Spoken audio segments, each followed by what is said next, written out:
क्या थी बाबा पॉलिटिकल घटना कि कोई कारण से राजधानी ले जाना थी यहां से ग्वालियर। तो ग्वालियर राजधानी ले जाने में इच्छा तो नहीं थी, लेकिन महाराज जी चले गए, शांत हो गए। दौलत राव जी सिंधिया साहब के समय 1812 में राजधानी गई।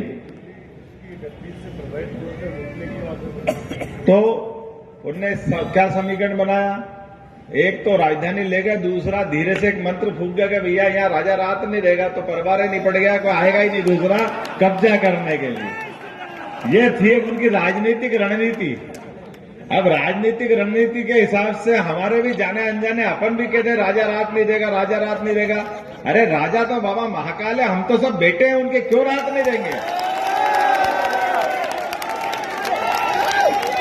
बाबा महाकाल के बाल बच्चे हम हैं, अगर हम उनके बच्चे हैं तो, और अगर बाप को मारना है तो दुनिया की कौन सी ताकत महाकाल से बाहर है क्या? नगर निगम के बाहर नहीं रहेगी, ये कैसे हो सकता है?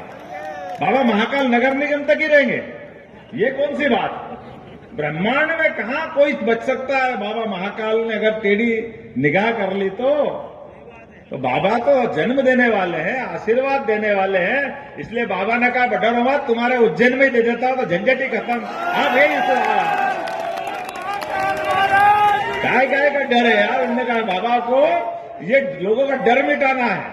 अपन खुश है कि अपन लाए। उनने कहा लाए नहीं दादा, मैं तो तुमको दे रहा हूं। और ये बिल्कुल आनंद की बात है। देखो आप, बहुत अच्छी बात है। अभी बीच में से चिंतामन जी भी कही थी कि मोदी जी ने कहा कि बनारस में संभालता हूं, मोहन जी तुम संभालो उज्जैन, चलने दो हमारा अपना बाबा महाकाल और विश्वनाथ भगवान की।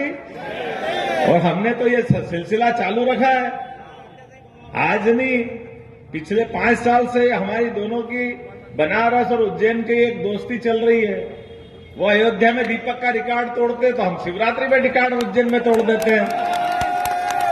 हमारा लाखों का रिकॉर्ड बनता रहता है, उस रिकॉर्ड को हर बार तोड़ते हैं, क्योंकि हमारा अपना ये जो आनंद है, इस आनंद को देवस्थान के आधार पर संस्कृति को समझाने का भी तरीका होना चाहिए। और ये बात सही है कि लोग अपने हिसाब से मुख्यमंत्री कहेंगे ले तो मैं तो मुख्य सेवक के रूप में ही काम करूंगा, मुझे ध्यान में आएगा कि मैं प्रदेश का मुख्य सेवक हूं। और काम के मामले में परमात्मा की दया है। मैंने कलेक्टर से कहा कि घर बाद में जाऊंगा, पहले केडी गेट का रास्ता दिखाना, बहुत दिन से काम अधूरा पड़ा है, उसका निराकरण करना है।